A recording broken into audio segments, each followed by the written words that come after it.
Opportunity Commission's first ever review of the discrimination law in Hong Kong. The Per Report finds out more Monday night at 9.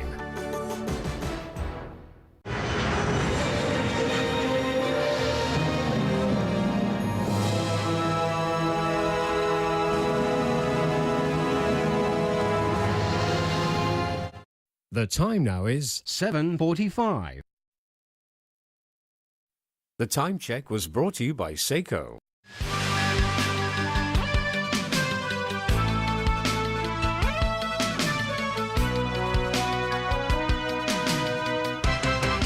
And welcome back to TVB News. The government is coming under growing pressure to provide more English medium special needs school places in Hong Kong. As Rani Samtani reports, many parents say the lack of educational support is so bad that they may have to leave the city. Competition for school places in Hong Kong is tough. Do the door, Kimberly. Turn it. It's even tougher for special needs kids like 5-year-old Kimberly. And look at the car now. See? Did you see him make the car go up? That's right. She's approximately 1.5 to 2 years behind academically. And it is well understood that if you are not academically okay, then it's very difficult to access the curriculum. Kimberly's parents haven't been able to find her a Primary 1 school place, so they've enrolled her at a special training center. The government subsidizes 60 special schools that specialize in educating kids with varying learning disabilities. But they all teach in Chinese. Kimberly doesn't speak Chinese. It's really... It's almost impossible. Yes. I mean, you're trying to basically teach her basic alphabets at this point in time, let alone trying to teach her another language. Characters.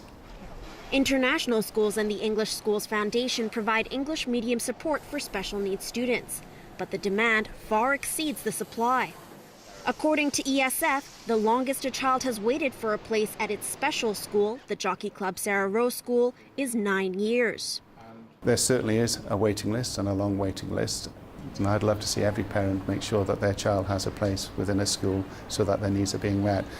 But it doesn't fall on ESF to provide all that provision. I think that's something that the government, perhaps working with the government, might achieve, but there obviously is a need.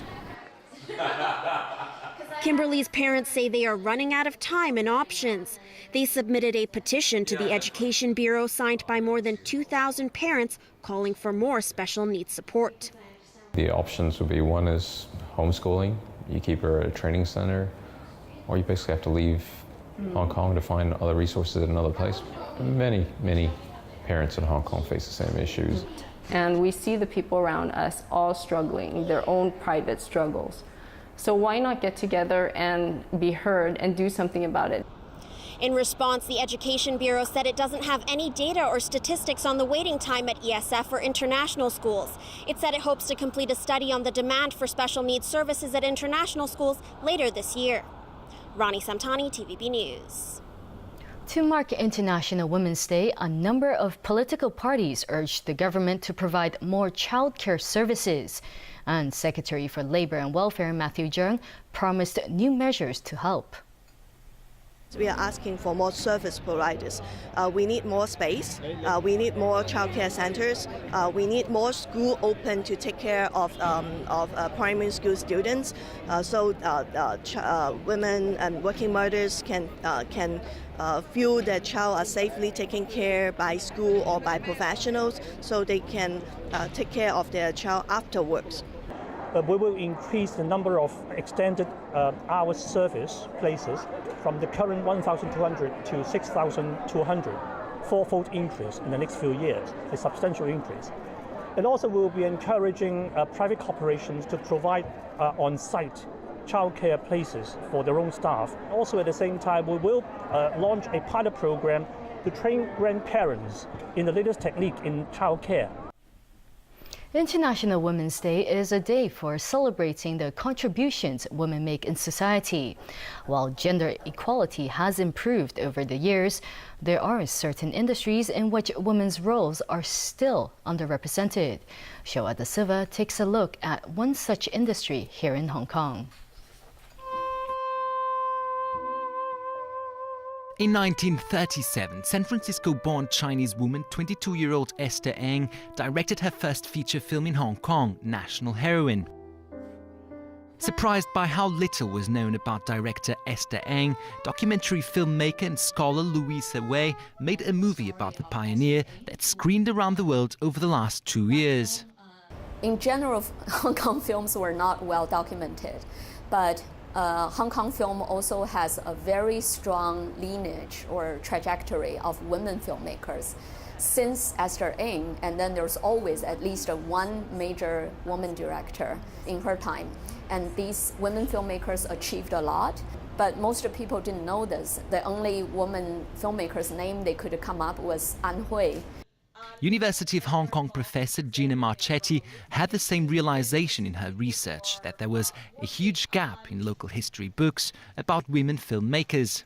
Oftentimes, because they're behind the camera, people don't know about their work, but their vision as women does shape what you see on screen and what's available for people to understand about Hong Kong through a woman's perspective. And I think that's really important for everybody to know about. So Marchetti launched a website this week highlighting active women filmmakers since 1997. It's interesting to see these generational differences among the women and different opportunities that open up for women and the way in which the industry has changed in recent years. With biographies, news and links to related information about women in film posted on the website, Marchetti hopes this will give people more insight into the contributions of women filmmakers, as well as encourage potential female talent to join the industry. João da Silva, TVB News. So, Tony, tell us what happened in sports today. Well, we got some boxing to talk about. If you're a boxing fan from Hong Kong, it's good news. Rek Cho is in line to become Hong Kong's next world champion. The 27-year-old will likely fight for the super flyweight title in July. Last night, our Jameson Wong was in Macau, where Cho moved a step closer to making Hong Kong boxing history. It was a determined and focused Rek Cho in the ring Saturday.